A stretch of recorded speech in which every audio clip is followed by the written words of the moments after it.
We're fortunate today to have an old friend and colleague with us who's just written a very good book called The Lean Turnaround. Art Byrne is the author, and he was also the author of what is probably the best known resurrection of a firm in the United States, the Wiremold company. Art, it's good to have you here. Thank you, Lynn. Nice to be here. Haven't seen you in a while, but it's... I know, I've been busy. Yes, you have. What prompted you to write a book? Well, I've been doing this since early 1982, as you know. And so I have a lot of experience. I've done lean in a lot of different companies over in a lot of different countries. And I've always kind of used the same approach, and it's always seemed to work. And I just wanted to kind of pass on my experiences and the things that I've done so that other people could perhaps benefit by those. So that's really what prompted me to write the book. You know, I don't want to become a consultant. I'm not trying to be a world author or something like that, but I just wanted to sort of pass on to other people because I see some needs in the lean movement that I think aren't happening the right way, and I just wanted to pass on my experience and see if we could get some people to do things a little better.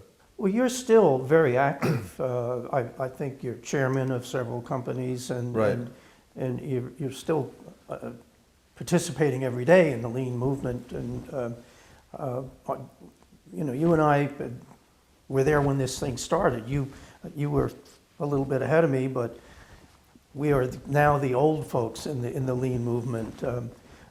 What today? Do you still see things that surprise you out there in the market?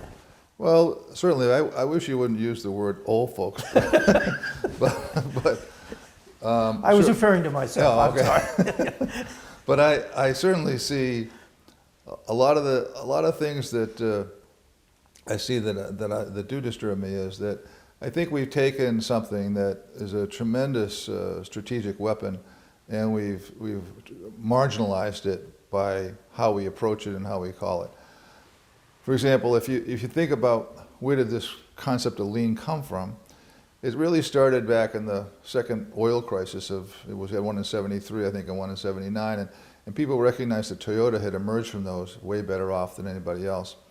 And at that time, what we understood coming from out of Japan was something called just-in-time. But being Western societies and the idea that just-in-time, we couldn't just leave it like that. We said just-in-time inventory. And then because we all believed that you couldn't take the inventory out of the whole supply chain, somebody had to have that inventory. So then it became just-in-time inventory, go beat the heck out of your suppliers. Mm-hmm. And that's kind of how the whole thing started. And that was the concept that people thought of. And then along came Womack and Jones, and they wrote first the book, The Machine That Changed the World, which told everybody about the amazing things that Toyota was doing. And then people said, well, gee, could you write another book because we don't make cars, and that was a study of the automotive industry, and can you do something that would help the rest of us? And so then they wrote a book called Lean Thinking, and that's really when the term lean came into being. You know, I had been doing this stuff for years before they ever invented the word lean, but I was happy to see that happen because it was a better term than calling it just-in-time or the Toyota production system or something like that. But again, we kind of messed it up. The book Lean Thinking described this really as a business strategy and as an overall, the whole supply chain kind of approach. But instead, we've sort of now, when people say lean, people will say, oh, you mean lean manufacturing. Mm-hmm. And so today, lean has become known as lean manufacturing, and I think that's a big tragedy because what it does is number one, it allows even manufacturing companies to think of this as some minor element of their strategy. And so it's something that you can delegate. You say, oh, lean manufacturing, I'll give it to my VP of operations and let him do that stuff. And we'll keep doing all the other stuff we're doing over here the way we've always done it because it doesn't have anything to do with the rest of a business, just something in manufacturing. And so to me, that's a tremendously negative thing that's happened as we've gone forward.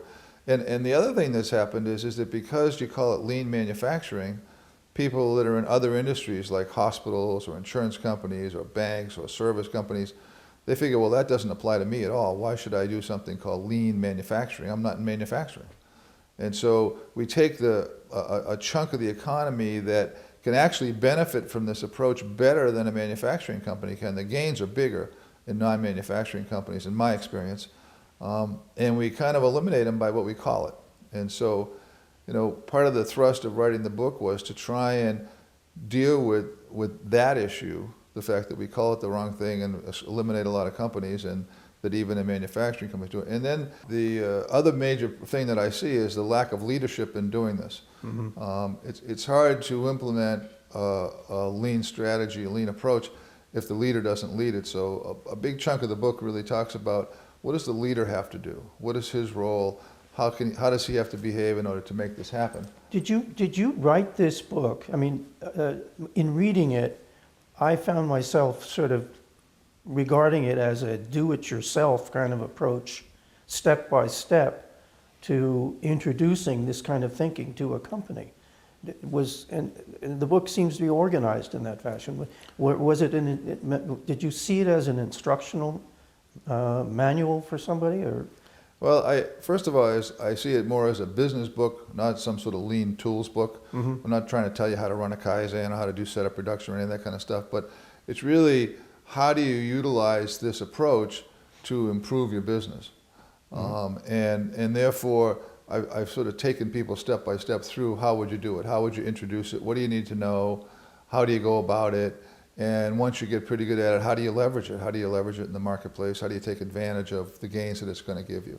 I've read a lot of lean books, as you have. I don't think I've ever seen one that is so clear in the order of things. You say the first thing you have to do is train the people. That makes sense, doesn't it? Right. But then the value stream approach, and then the Kaizen and the single piece flow, they all sort of come out at the right place in the end. Right. Very well done. Well, I thank you for that. But to me, it's just all logical. It's there's nothing especially deep about this. It's a pretty simple concepts. The problem that we've had is that it's simple concepts, but very difficult to do. Yes. Because really, in order to go down this path, everything has to change. And when you tell somebody that, you get a lot of resistance. Well, I can't be changing everything. Couldn't I just drop this lean thing in over here and that kind of thing? And so what's the most common is you'll see people trying to drop a lean strategy, a lean approach on top of a total batch organization, and without changing everything that goes on there. And so you're in total conflict with yourself when you do that. And therefore, yeah, you may get some gains in certain parts of your organization, but you're not going to maximize what the company can do. You're not going to maximize what this is really all about. Well, Wiremold, prior to your getting there, was a perfect case in point, where they attempted to put just-in-time inventory into the works and darn near put themselves out of business. That's right. Well, they approached it as a very narrow thing. They were trying to improve inventory turns and productivity, which is the approach that unfortunately most people take. They look at this as something to improve their, I want to do lean. Well, why? Well, I want to cut headcount. I mean, that's, for most people, that's what they're trying to do. Or they're trying to improve inventory. And Wiremold, before I came there, had tried the same kind of thing. Their whole concept was that this was like lowering the water in a pond until you see the rocks, and then you fix the rocks and you lower the water a little bit more. The problem was they lowered the water, they saw the rocks, and then the rocks ate them because they didn't have any solution to that. They ran aground on them. They ran aground on the rocks, and so they right away just raised the water way back up again and said, forget that, we don't know how to do that. They hit everything. Yeah, it's too difficult. You talk about lean being an unfair competitive advantage, and certainly in its holistic sense that's true. But why, given that that is a truth? If you know how to do lean, 95% of your competitors probably don't know how to do lean. Right. Why do only 5 or 7% of the companies use lean? You'd think everybody would be flocking to it. Well, you would think so, but as I said, the real reason is it's easy to explain, hard to do, and people have the wrong concept starting out, and so they don't do it. I mean, if you think about a company, any kind of company, manufacturing, service, etc., you can break it down to a very, very simple thing. companies are nothing but a collection of people and a collection of processes trying to deliver value to the same group of customers. If my group of people and my processes deliver that value better, faster, cheaper than your company can, I win. So the best team is going to win. And if you think of it in those simplistic terms, and you think about the only way that you increase the value of an enterprise is by delivering more value to your customers than your competitors can over a long period of time, then you'll start to understand what we're talking about here, and et cetera. Because the focus that I've tried to put in this book is, focus on your value adding. Try and improve your value adding, because if you improve your own value adding, your ability to deliver better value to your customer goes way up. And every customer has a different set of values, correct? And so learning what the customer Right. values is an important part of that working. It is, because most companies first of all, they take their own value adding for granted. Mm-hmm. So we've always done it this way. This is what it takes. It takes 3 hours to set up that machine, but it's always going to take 3 hours. Or we have a 6-week lead time, but so does everybody else in our industry, and that's always going to be that way. So if you have a 6-week lead time and you take that for granted, the only option you have is to try and have a strategy that allows, to get around the fact that your customers don't like the fact that you have a 6-week lead time. So you're trying to get them to conform to your 6-week lead time, as opposed to you trying to conform to what they want. Mm-hmm. Because you're stuck. You've accepted your value adding as being a 6-week lead time, so you can't really change that. And our customers, in your mind, you can change it, but in your mind you think that. Are customers more willing to pay more for something that has greater value added for them? Absolutely. I mean, think about simplistic things. If you go to the post office, you can mail a letter for about 50 cents and it's going to get there pretty much all the time. Or you can run down to FedEx and spend $13 or $20 for the same thing. Mm-hmm. And people are lined up down at FedEx. And the only reason that they are is that the time, is a time element in this. They're going to pay a lot more for that time. Mm-hmm. And you can come up with a lot of other examples, but people will pay for time. They'll pay more to have something done in a short time and in a reliable fashion all the time. You talk about, in the book, you talk about strategy versus tools. Lean is not a tool, it's a strategy. Right. Can you tell us a little bit about that? Sure. Well, I think if we go back to what I just said about the fact that your focus has to be on improving your own value adding in order to deliver better value to your customers, then when you think about that and how do I do that, to me there has to be 3 kind of management principles have to be in place before you can be successful at this. The first is you have to see lean as your strategy. I'll talk more about that in a second. Second, you have to lead it from the top. In other words, the leader, whether it's the CEO or the plant manager or whoever the leader is of a particular entity, mm-hmm. the leader has to lead it. And I mean lead it hands-on, out front, in the workplace, showing the way, that kind of thing, not managing it from their office. Every day. Every day. And the third thing that has to be present is you have to understand that the thing that you're trying to transform or turn around, if you will, is your people. You have a lot of assets in any business, whether it's a service company or manufacturing, but the only asset that you have that can appreciate is the people. And the only way you can get them to appreciate is to change how they think about things, how they see things. And so the main thrust has to be on the people. And the other part of the people thing is that you have to understand that when you're implementing a lean strategy and approach, the best ideas on how to improve your value adding are always going to come from the people who are doing the value adding. And in most companies over the years, those people have given a lot of suggestions and ideas to management of what could be done better, and they've been ignored. And so after a while, they get the message and they stop giving you any ideas and you stop improving, and then you accept the fact that my value adding is what it is. And so to be successful, I think those 3 elements have to be in place. Lean as a strategy, lead from the top, and transform the people. The strategy part people seem to have a lot of trouble with because unfortunately, most of the way lean has been taught, or it seems to have come across to people, is it's a bunch of tools. It's a bunch of tools like setup reduction, a poke-yoke, or pull, or this or that. and we can decide which one we want to use or not use, however we want to do it. But that's not true. They're all related. And really, what I'm talking about as lean as a strategy, what I'm saying is that this has to be the underlying core thrust of what you're trying to do. In other words, at the core of what I'm doing is I'm trying to improve my value adding so that I can deliver more value. It doesn't mean that all the things you think of strategically now, entering new markets, new products, all those kind of things, you can still do those things. You still want to do those things. It's just that if you focus on improving your value adding and focus on that as the core, then the ability to implement the other stuff you think of as strategic now goes way up. And the best example I can give you on that is that, let's say you and I compete against each other and we both have a 6-week lead time, and the other 4 guys in our industry all have a 6-week lead time too. If we accept that, then we'll try and get our customers to deal with that. But if I all of a sudden decide that, I can change my lead time from 6 weeks to 2 days, and everybody else's is 6 weeks, well, I've got a huge strategic advantage that I just built up against everybody else.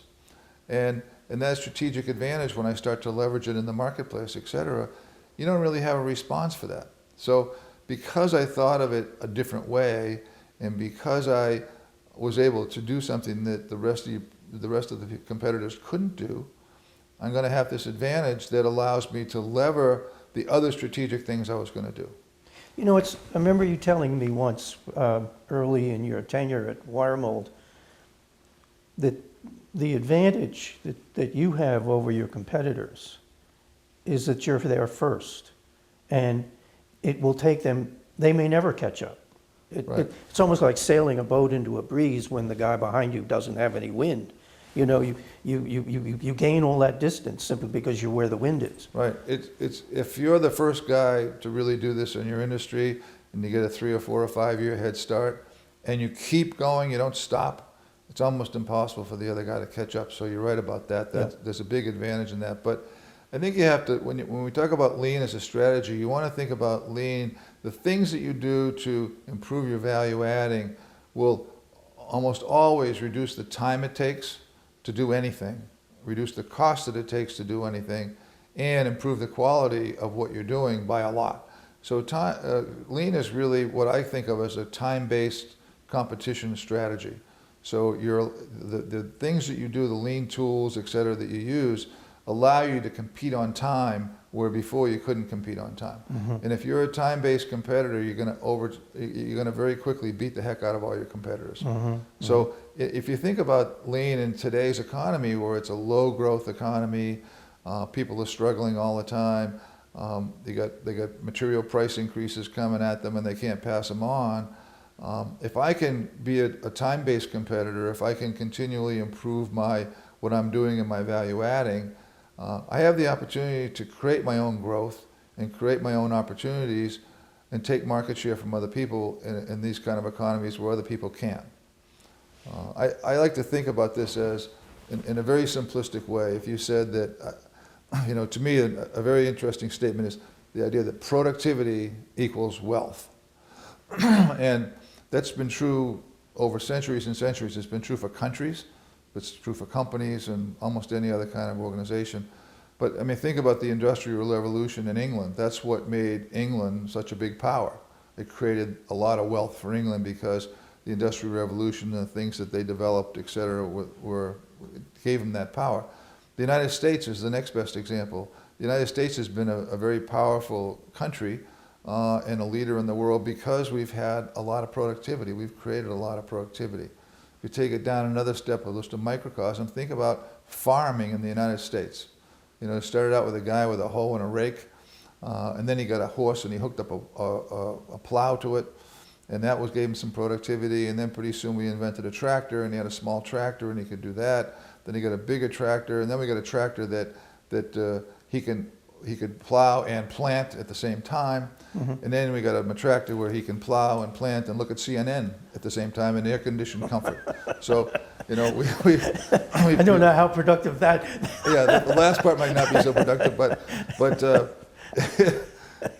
if you think about that, that's true for a company as well. Yeah. And if you think about productivity from the point of view of not just making people go faster. If you say productivity, most people say, oh, they just want me to work faster. But think about productivity from the point of view of improving the value-adding activities themselves, making things simpler, making things easier, et cetera, for the And worker. eliminating the waste. For the worker, by eliminating the waste, then you get productivity.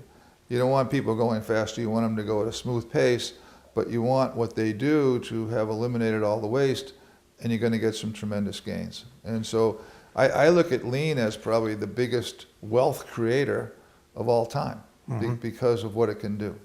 You were bombarded by people who wanted to come and look at Wiremold, and I think in the book you talked about it became such a frequent occurrence that you had to have a special committee just to take time off from work to show them through the shop, and eventually you said, don't come here unless you bring your CEO. Right. Why? Well, we had gotten written up in the book on lean thinking. We were written up in another book called Gemba Kaizen.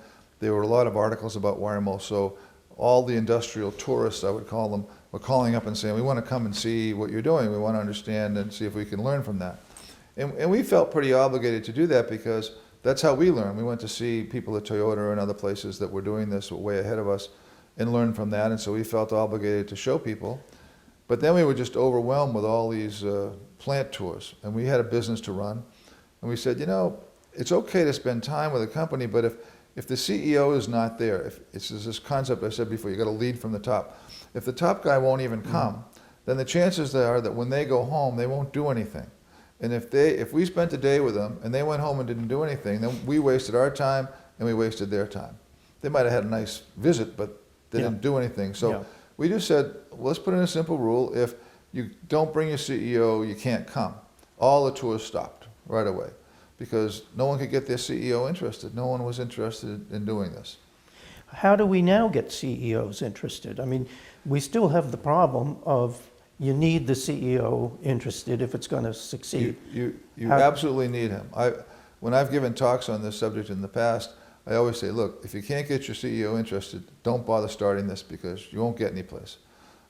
You can make some progress down below, but you're not going to get any place real unless you get the guy that's running the business to drive it.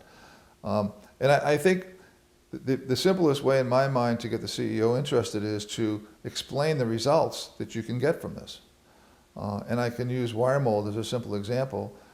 We took a small company that was not that profitable, was declining in sales. We quadrupled the size in 8 years. Every 4 years we doubled in size. We increased the gross margin by 13 points. We went from 38% gross margin to 51% gross margin. We increased the EBITDA, if you will, by 13 times. And we took a company that had 6-week lead times, took them down to 1 to 2 day kind of lead times, so we could grow and we could gain some market share. And at the end of the day, over the course of about 9 years, we increased the enterprise value of Wiremold by about 2,500%. So to me, if that's not enough reason to get a CEO interested in why you want to do this, then I think he's in the wrong job. Yes. Because if I said to you, Lynn, if you employ this approach that I'm telling you about, and I think you can increase the enterprise value of your company by 2,500%, and you say, well, gee, Art, yeah, that's interesting, and but I'm pretty busy right now. Maybe later I'll think about that. Yeah. Then I just wonder, what are you doing? Why are you in that job? Why are you running a company where your whole role is to make it better, improve the enterprise value, improve the value for all your stakeholders? And I tell you a method that can get you 2,500% increase, and you don't want to do it, you have to ask yourself, why are you there? What are you doing? Yeah. Don't let the board know.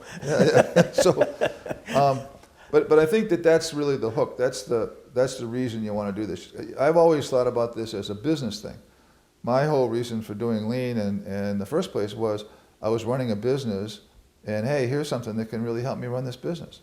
Here's something that can help me deliver more value to my customer than the other guy, help me gain market share, help me grow in markets that aren't growing by taking market share. So why is it I wouldn't want to do this? Well, of course I want to do this. Now, the fact that I didn't know much about it and didn't know how to do it exactly was a sort of drawback. But there's ways around that. There's ways to figure out how to do that. We kind of explain that in the book as to what you need to do, what are the things you need to know, et cetera. And You also talk about the metrics that you need to keep, the important metrics. Right. Can you discuss a few that would work for any business? What are some of the metrics that Right. might be common? Well, I think, if you want to think about implementing lean in any kind of business, there's sort of 4 lean fundamentals that have to be present. The first thing is you have to work to tack time. You have to understand the whole concept of tack time. Tack time is really sort of the beat of production, if you will. It kind of says that if my demand is coming in at 450 units a day, and I have 450 minutes in the day to work, that says my tack time is I have to make 1 unit every minute. So that's the concept of tack time. What's the rate of customer demand that I have to respond to? The second thing is I need to think of things in terms of flow. We talk about one-piece flow. So you're always trying to get down to where things can flow in a one-piece flow. The traditional organization is a batch. Everything's a batch. So you batch your way through everything, and things spend a lot of their time just waiting for the next operation. That's why companies have 6-week lead times. The time it's taken them to process the stuff is probably 20 minutes, a half an hour. And somehow that 20 minutes and a half an hour, because of the batching, turns into a 6-week lead time. And so you got to have work to tack time, you have to have one-piece flow, you have to have standard work or standardized work, whichever one you want to call it, it's the same thing. And that means that for every value-adding job, I have a standard way that I'm going to approach it and the standard way that I'm going to do it. It doesn't mean that I'm going to do that way forever. I should be trying to improve that standard work all the time and get it better and better and better. But it's just giving me a baseline that says that everybody will do it this way until I can improve it, and then everybody will do it that way until I can improve it, and we just kind of spiral up if you can. And the fourth element that you need is a pull system.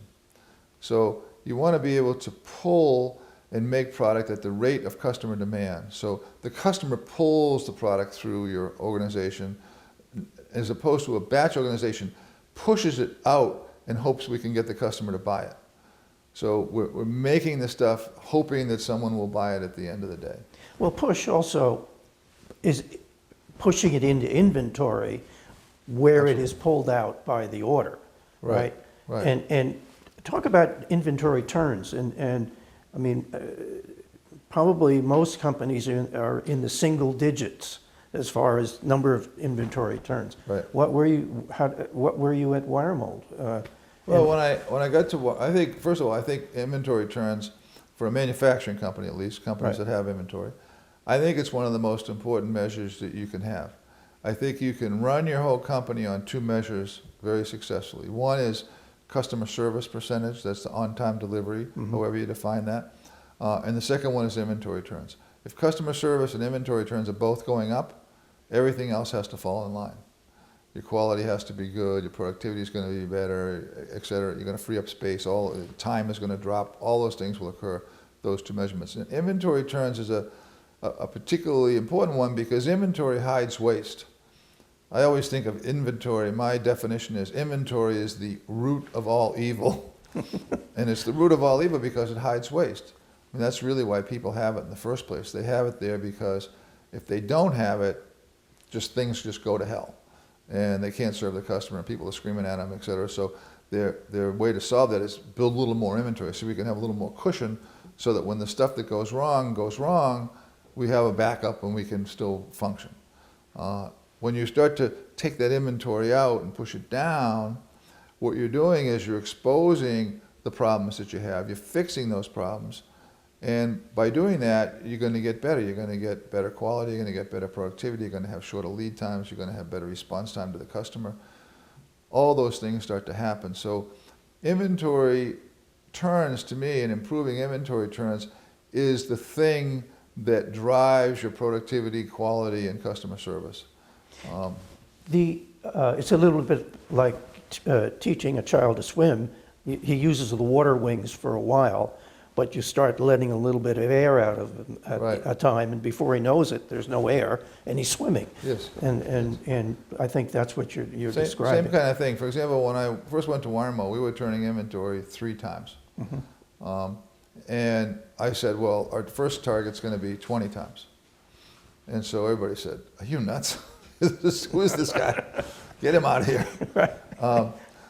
But, you know, we steadily went up. We got from 3 to 10 times turns over the course of about 2 years. That freed up a lot of cash because I looked at the inventory as that's just sleeping money. All your money is sleeping out in the shop floor. It's not doing anything for you. You don't need it. It shouldn't be there.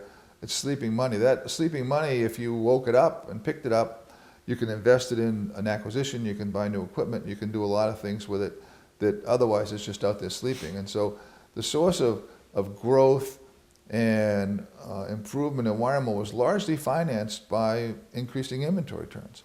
We didn't have the strength to go to a bank and borrow anything, but we had all this money laying around the shop floor. Sure. It was just a question of picking it up. And of course, as you pick it up, guess what? You free up a lot of space. We freed up over half of our floor space over about 2 years by picking up all this sleeping money. And then we employed it into some acquisitions. And then those acquisitions, they were turning inventory 3 times, and we got their inventory turns up over 10. And they were now contributing cash to buy the next thing. And so the whole idea of inventory turns, we got inventory turns in Wiremold from 3 to about 18 times. A couple of my portfolio companies now are turning well, some of their individual plants are in the 15 to 25 range of inventory turns. I've got another company that makes labels, and their inventory turns are just under 20 right now. They were about 8 or 9 when we bought the company. But that's all cash that we freed up, and we use that cash to other purposes. You spend a lot of time today with companies that are not necessarily manufacturing companies. You've done hospital work, you've done insurance company work. What's their inventory? What if they want to look at something that they could judge their performance on? What would you suggest? Okay. Well, their inventory is going to vary by the type of entity or business that it is. For example, a hospital has real inventory like anybody else. Right. They have a lot of supplies and they have a lot of money tied up in sheets and towels and medical supplies and instrumentation, all kinds of stuff that's their inventory. So they're a lot more like a manufacturer. To get to something like an insurance company, perhaps their inventory is all the applications that are sitting in a queue waiting to get approved or disapproved in the backlog. It's sort of like a backlog of business that's kind of an inventory in their case. And a bank might be applications for loans as their inventory, or other things that they're processing that are getting backed up somehow. So, but the interesting thing of, you mentioned working with other industries than manufacturing. To me, the gains that are possible in non-manufacturing companies are way bigger than you can get in manufacturing these days. And part of the reason is manufacturing companies, for one reason or another, have been trying to improve their productivity forever. That's what they do. They focus on that a lot. They may be doing it a way that I don't think is very, very good. Yeah. but they have been working on it. Whereas you get to service type companies, and they haven't really focused on that too much. Their focus on that is we'll get a new computer system. We'll automate all the information. So instead of fixing and removing the waste first, they just take the waste and the whole system as it is. They don't improve it. They just automate it. So now you can waste things faster because you're not on a computer. And then, if you look at a place like a hospital, they get all these computer systems, but then they find out, well, gee, computer system A doesn't talk to computer system B very well. So we have 4 or 5 systems in the hospital, but they don't talk to each other. So that creates a problem. So the idea that in service companies of automating things and not fixing the process itself gives them a lot of problems. And it becomes very difficult for them then to change and improve, because every time they want to think about that, they say, well, but we've got this $8 million computer system that we bought, and it's driving everything.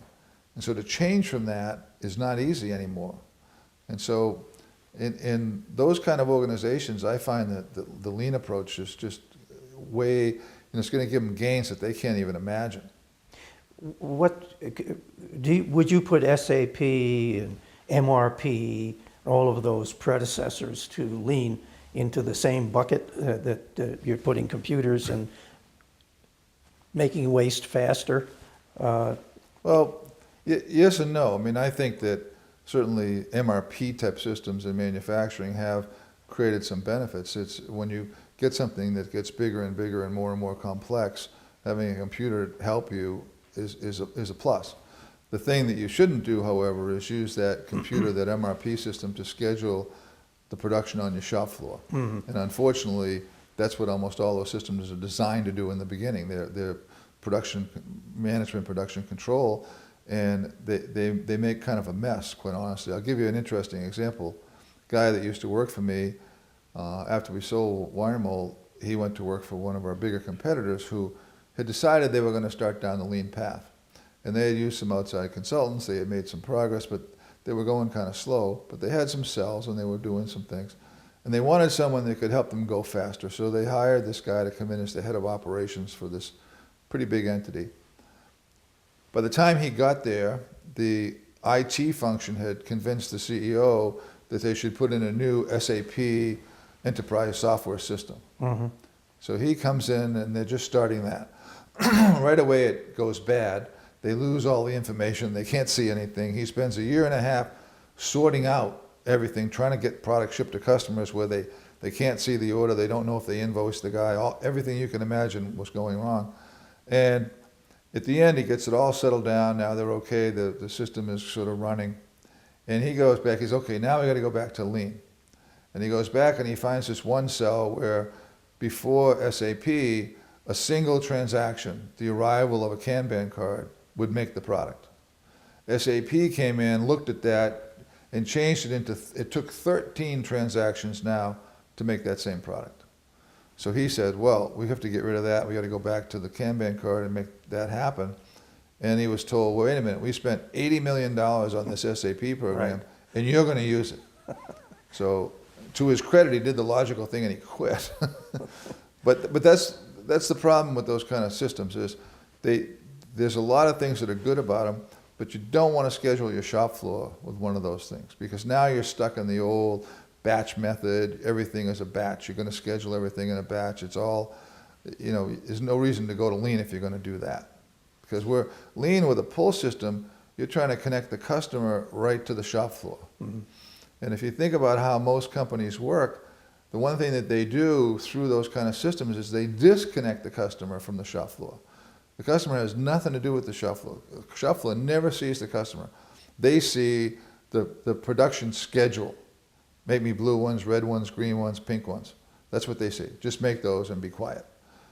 But whether those things relate to what the customer really wants or not is a different question. And they almost never do. And therefore, what you're really doing is you're having the shop floor make it for inventory and hope that the inventory that you had to make is the right stuff when the customer comes to want it. In the right quantity. In the right quantity and all that kind of stuff. And of course, it never is. And color. Yeah, and color. And so you wind up saying, well, that wasn't quite right. How are we going to solve it? Well, we'll increase the inventory level. If I increase the inventory level, my costs go up, my complexity goes up, I get less competitive. And yet, those big systems are driving you in that direction all the time. Costs and the accounting of same is one of your favorite subjects in the book. And I would love to hear a little bit about how you managed to, how and why you moved Wiremold from the standard full absorption type of cost system to what you describe as the lean accounting. Okay. Well, Wiremold was easy because I was very lucky. My CFO, Ori Fiume, already was thinking that the standard cost system had outlived its usefulness before I got there. And of course, I got there and said, I don't want to even think about a standard cost system. I don't like them. They don't make any sense. You can't see anything. I need to know what's really happening, not what all these variations and stuff that the standard cost system shows you. So Ori was fairly early on when I first got there. We started to make a transition to which now you could call lean accounting. Ori wrote a book, in fact, called Real Numbers, which is, I think, the standard in that area of how you should do your accounting to support a lean transition. But if you think about standard cost accounting, I call that the anti-lean, because it's the anti-lean because you have an accounting system that incentivizes all the behavior that you're trying to get rid of with lean. Because the standard cost accounting system incentivizes you to build inventory. Lean, we're trying to get you to get rid of the inventory. So you're totally opposed to each other. And I've seen a lot of cases where, in my private equity work, we'll see companies that are for sale and we'll go take a visit and we'll look and see. And every once in a while you'll see a company that says, oh yeah, we've been doing lean for 10 years and here's the whole list of stuff, and sounds pretty good, but then you look at the balance sheet and you say, but nothing happened. What you're saying over here about lean and what's really going on are very different. Why is that? And what you find out when you dig into it is that, well, the accounting guy was strong enough to keep the standard cost accounting system in place. So even though they were doing a lot of reasonably good lean things, they didn't get very far because the accounting system was driving them to build inventory, as opposed to taking out inventory. Well, budgeting, of course, with a standard cost system is based on how many hours are you going to sell on this machine.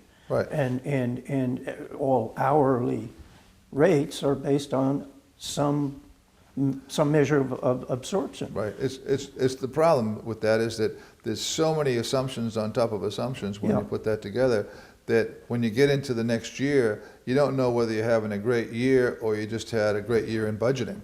You budgeted it the right way, but you didn't really improve anything. It's just the way you did the budget made yourself look pretty good. So a standard cost system doesn't give you very good insight into what's going on in your company.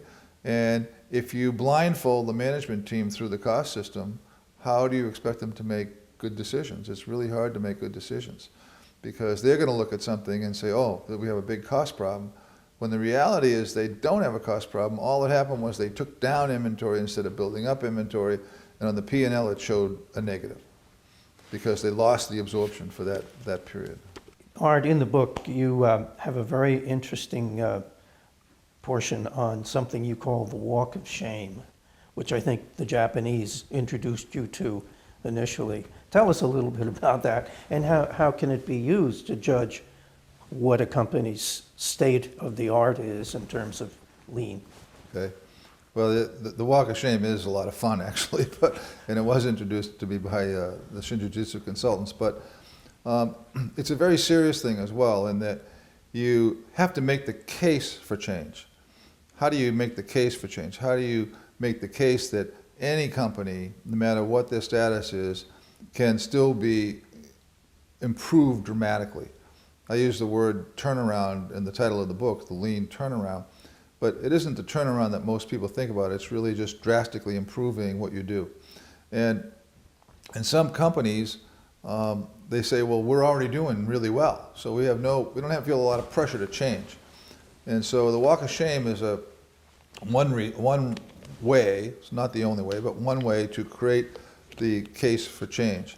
And the first time I saw it, one of my portfolio companies in Danaher, I was a group executive, so one of the companies I was responsible for, they were already making about 30% EBITDA. They were very profitable. And so when I tried to get them to move to lean, I got a lot of resistance, a lot of no, we don't want to do this, et cetera. And I kind of forced them into the start of it, but then to get them on top of it and moving further, we used the walk of shame, which was to just walk around their factory with them. It's a very simple thing. And stop and look and point out something and say, what do you see over here? And what do you see over here? And what do you see over here? And when we took them through their internal warehouses, and we didn't just walk through the warehouse, we went to every shelf and we looked at the tags and the dates on these things and see stuff in there that's 2 years old, 3 years old, dust on it, all kinds of stuff. It makes them pretty embarrassed because they never thought about that before. They never went in there and looked at that. And so what it really did at the end of the walk of shame is somebody walking through that comes away saying, well, gee, I never thought of that before, but boy, he sure pointed out a lot of waste to me that we could take out and we could do something about. So it's really about making the case for change in a kind of dramatic way that makes people pay attention. I can tell you that if you're the plant manager and I'm having a walk of shame in your plant, you're not going to like it very much. You're going to be very uncomfortable because I'm going to point out a lot of stuff that you would just as soon not know about yourself. And it's going to embarrass you. But that's what we're trying to do. We're trying to embarrass you into action. We need you to act. We need you to take some action on this stuff. We don't need you to just keep everything like it is. So the whole concept of lean is, or Kaizen. Kaizen means continuous improvement. So we're trying to get you into a continuous improvement mode.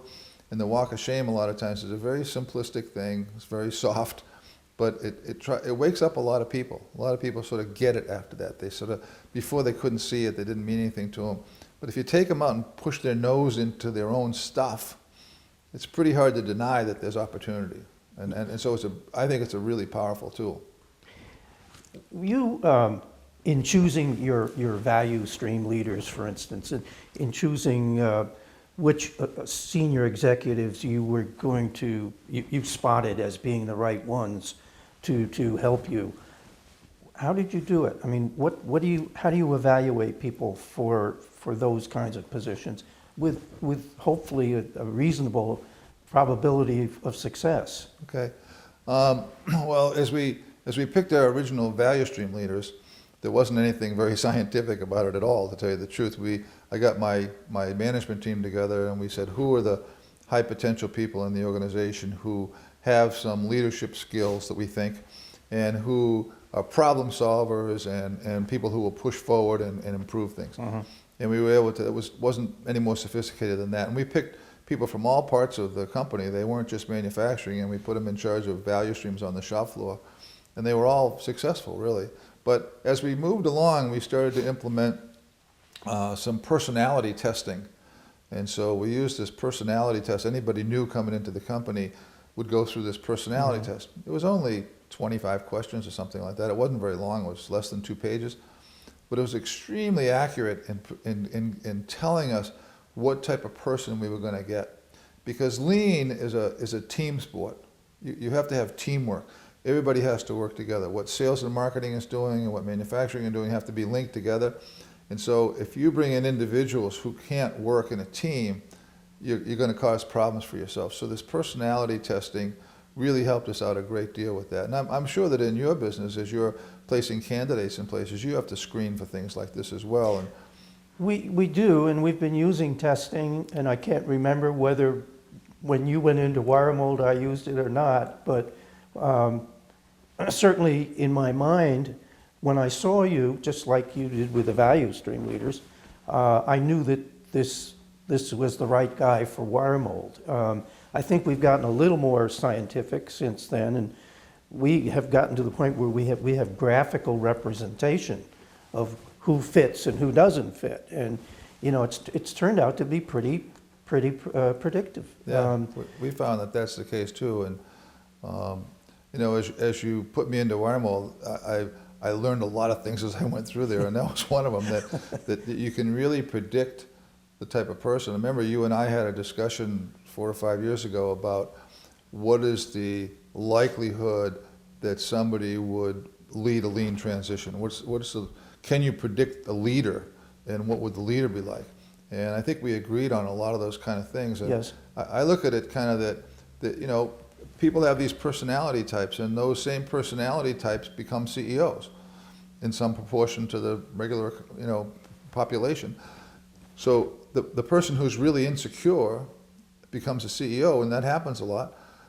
The really insecure person is going to have a really hard time implementing lean. And the next person that's going to have a hard time is the personality type that is the command and control kind of CEO. Mm-hmm. This is the way it is. And it's, if you think about the Army or someplace, that's the command and control. It is going to be this way. And the command and control guy, when something goes wrong, the first question that's asked is, who? Who did that? So, and because we're going to fire him. And so when you have that environment, you create a environment of kind of fear. So no one wants to tell them that what happened. And the ideas stop coming. The ideas stop because nothing filters up to the top because it's too dangerous to get up there. You're going to get fired. Right. And the insecure guy, lean requires lots of leaps of faith on the part of the CEO. You know, you're trying to go from A to B, and your whole team is telling you that won't work. And you're saying, no, we're going to go there. Well, if you're an insecure guy and the whole team is telling you not to, you're not going to go there because you're not going to let yourself be embarrassed by having a failure. Mm-hmm. Whereas the right personality type is saying, well, but I want the 2,500% return. I want to go there, and therefore I'm going to try it. We're going to push forward and keep doing it. And if we fail, we fail. We'll adjust and we'll try it again. And then if we fail, we'll adjust and we'll leap again. And so certain personality types are willing to do that. Others, much harder. It isn't that they can't. And I try in the book to explain how anybody, no matter what your personality type is, can do this. But it's a factor. It's certainly a factor. Sure, sure. We often talk about patient impatience, persistence, those sorts of things. Persistence is very important in lean. You have to be persistent. You have to have a goal in mind. You have to have this ultimate thing. You know, when I went into Wiremold and said we're going to go from 3 times inventory turns to 20, I didn't mean we're going to do it next Thursday. Right. I meant that we're going to, step by step, in a logical fashion, we're going to get to 20. We got from 3 to 10 in about a year and a half, 2 years. And then we went from 10 up to 18, close to 20. But it took us a bunch more years. You know, it got harder as you got higher. But you know, the thrust was always there. The push was always there. And if the leader's not the person making that push, it'll fall back. It'll always go back. And so understanding that, I mean, that's really a big piece of your business, understanding the personality types that you're dealing with and the organizations you're dealing with to make the match so that the teamwork and the personalities are Making the right choice the first time has a tremendous effect on retention. And Sure. the most expensive thing you can do is turn people over. I mean, it just, Right. so do it right the first time and you're safe. yeah. The book, The Lean Turnaround, where do we find this? Certainly, it's a McGraw-Hill book, so it's available through McGraw or through Amazon. There's the big bookstores have it.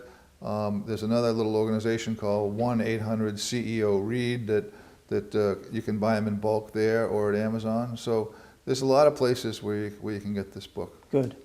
Art, thank you for your time. And I encourage anybody who is a CEO or an aspiring CEO, get this book. If you want to run the company the right way, you can't do it without following the steps in this book.